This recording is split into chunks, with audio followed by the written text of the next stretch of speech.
In Massachusetts, a teenager held by ICE on his way to volleyball practice has been granted bond. 18-year-old Marcelo Gomez came to the U.S. when he was 7 years old. While Gomez appeared remotely for the hearing, his supporters rallied outside the courthouse demanding his release. His lawyer spoke right after the hearing.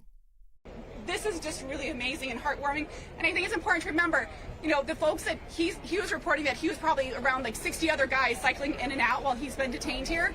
None of them are represented. There are not enough immigration attorneys to represent these folks. There is no legal right to have an attorney in immigration court proceedings free of charge. It is a gross tragedy of our judicial system. Brandon Truitt with CBS News Boston joining us live now from Burlington, Massachusetts to talk about the case. So Brandon, walk us through how the judge reached the decision and also the reaction from outside the courthouse we're seeing.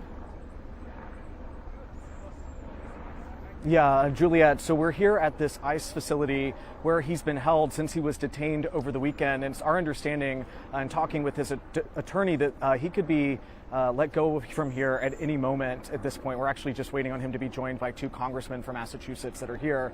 As for the case that happened today in immigration court, a judge ultimately granted a $2,000 bail for Gomes. That's on the lower end. The $1,500 is the minimum. We've seen those go up into the tens of thousands of dollars. And what they look for here are 2 conditions, one being a flight risk or a criminal record. Well, Gomes' attorney says he has no criminal record. He's an 18-year-old who is very active in his school and academics. And for the flight risk part of this, there was a concern there ultimately because his father is also someone who ICE has been very open in that they are looking for. Just some background here quickly. When he was pulled over on Saturday, he was on his way to his volleyball practice, and ICE said they were looking for his father. He was driving his father's car at the time, and that's what they say has triggered this entire thing.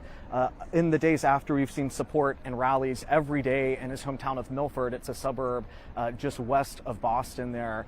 But again, the support has been growing every day here, and outside of the courthouse today, people were gathering as well for this teenager who was detained and at any moment could be walking out of this facility behind us. So Brandon, what are the next steps in the case?